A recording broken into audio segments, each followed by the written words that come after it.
আসসালামু আলাইকুম সবাইকে। অনেক ভাইয়েরা দেখতে চেয়েছিলেন এসিতে কিভাবে গ্যাস লক করা হয়, তো তাদের জন্য, সেই ভাইদের জন্য এই ভিডিওটি। একটু মনোযোগ দিয়ে দেখলে হয়তো উপকৃত হতে পারেন। যদি আমার কোনো ভুল হয় অবশ্যই আপনারা। প্রথমে এসিটি চালু করে দিতে হবে। এই যে আমাদের আউটডোর 6.1 অ্যাম্পিয়ার নিচ্ছে। খুব মাথাটা ঠান্ডা করে এই কাজটি করবেন। আর আমার হাতে যে বাল্বটি দেখছেন, এই বাল্বটির অনেক সুবিধা আছে, এটা দিয়ে কাজ করবেন অনেক মজা পাবেন। আমাদের এসির তে আমরা হুস পাইপ লাগাইতে গেলে অনেক গ্যাস লস হয়, তাহলে আমরা আর এই বাল্বটি দিয়ে কাজ করলে একটুও গ্যাস লস হবে না।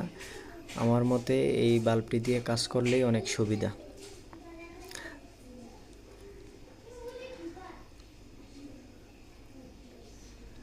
এটা দারাজে পাবেন বা নবপুরো গেলে পাবেন। তো এটা লাগিয়ে দিবেন নন রিটার্ন বাল্বে। খুব সুন্দর এটার কাজ। আস্তে আস্তে মোর্চা দিয়ে এই হুস পাইপের মতো করে লাগিয়ে দিবেন। আর পিছনে একটা চাবি আছে, ওই চাবিটা আস্তে আস্তে ধাক্কা দিলে, আস্তে আস্তে মোর্চা দিলে, ধাক্কা দিলে এটা ওই নন রিটার্নের যে বাল্বটা আছে ভিতরে, ওইটার সাথে যে ধাক্কা খায়, তাহলেই গ্যাসটা এদিকে বের হয়। এর আগে এক ফুটাও গ্যাস বের হবে না।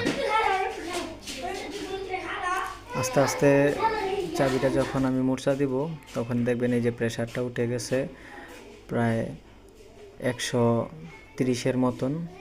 ঠিক আছে, তো এই দেখেন আমার এক ফুটাও গ্যাস কিন্তু বের হয় নাই।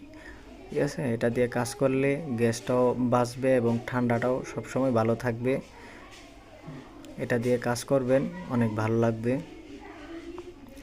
আমাদের এসিতে 6.3 অ্যাম্পিয়ার নিচ্ছে। গ্যাস লক করার সময় মাথা ঠান্ডা রাখবেন, ঘাবড়াবেন না। ঘাবড়াবার কিছুই নাই, মনে সাহস রাখাটাই সবচেয়ে বড় জিনিস। আমরা এখানে দেখতে পাচ্ছি দুটি পাইপ, একটা হচ্ছে চিকন, একটি মোটা। তো যেটা চিকন এটা হচ্ছে ডিসচার্জ, আর যেটা একটু মোটা এটা হচ্ছে সাকশান। তো সর্বপ্রথম আমরা ডিসচার্জটি বন্ধ করব, তারপর সাকশান বন্ধ করব। ঠিক আছে, যখন এই যে আমরা এলিঙ্কি দিয়ে ডিসচার্জ আগে বন্ধ করবেন, বন্ধ করার সাথে সাথেই ইনডোর থেকে যে গ্যাসটা সম্পূর্ণটা আউটডোরে আস্তে আস্তে ঢুকে যাবে।